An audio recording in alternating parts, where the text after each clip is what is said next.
Curvature of the Thumb by Gary D. Morton.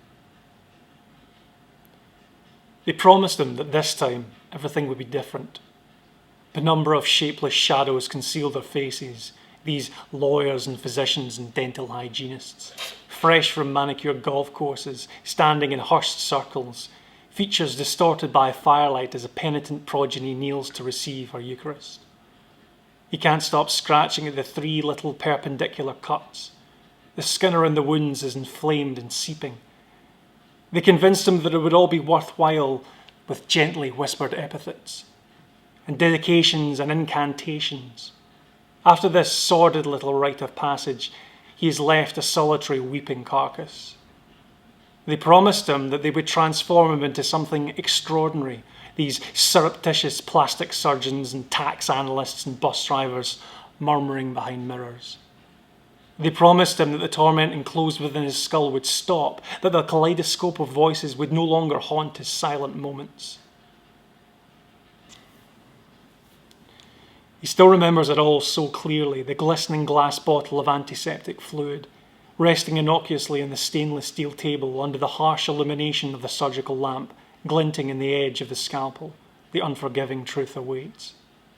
He remembers the rough texture of the man's hands as he poured the transparent droplets onto his skin just before he began to cut. 3 perpendicular cuts engraved at the surface of the right hand, just below the curvature of the thumb. Corresponding cuts in the man's hand turned to scar tissue, shone silver in the everlasting light. The man has a blur for a face, and he calls himself an acolyte. The surgical lamp is surrounded by rainbows, and he can still taste the sweet elixir that they forced down his throat. The red lines down his wrist like clarity, the blade so straight and true. All these ecumenical ministers and IT consultants and altruistic architects tell him that this is his shining symbol of true acceptance, his gateway to repentance and redemption. These 3 perpendicular cuts are the death knell for bitterness and resentment, his cathartic portal out of drudgery and regret. He has joined the ranks of the immortal, and he will sparkle in the night, dismembering insanity and conquering misery.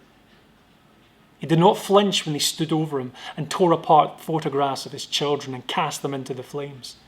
He must renounce such trivial earthly concerns. He must shed himself of these grinding, restrictive responsibilities. You can still hear the deafening screams of his beloved as these hooded animals devoured her sanctified porcelain flesh. He let them tear into her as they told him that this was the only way to embrace the true way, to be reborn into the light, and now his special one is still hung up by the neck, rasping and frantic, dangling just above her delicate patent leather tippy toes. She swings in the white room with the whirring machines where the bad things happen. They spoke of the word of the elevated, where the rivers no longer diluted with the tears of the lost, where the oak trees are woven with silver and mercurial dreams, and he will finally taste the sweet fruit of rapture. All of the anguish and butchery will leak out of those 3 little perpendicular cuts, those cracks of golden light in all of the darkness, and this deliverance will lead him into a garden of joy in all its vertiginous splendour. His pain will evaporate into the stratosphere among this new generation of martyrs, dancing across the heavens, scribbling ecstasy across the clouds with the angels as they emulate the voice of God.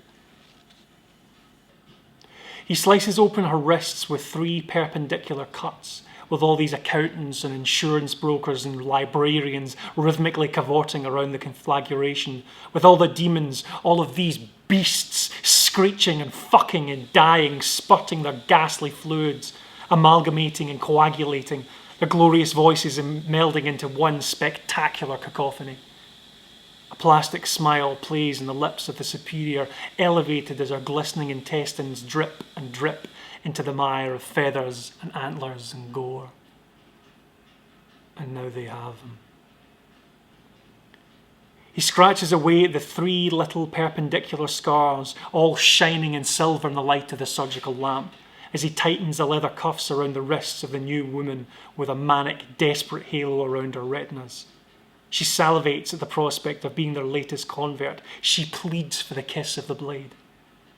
She does not care that her special one weeps inconsolably within the white room, all of those whirring machines and recording equipment regarding her agony, dispassionately as the man with a blur for a face advances upon her. The atrocities unfold as the cameras look on. White lights, too bright. Her dress all torn and crumpled as the animals slake their thirst. The latest deluded progeny awaits her 3 little perpendicular cuts all in a row, knowing that she has paid her debt and that paradise awaits.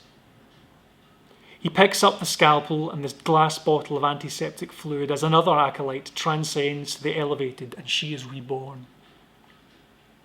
And all of this will go on, and the cuts seep red just below the curvature of the thumb.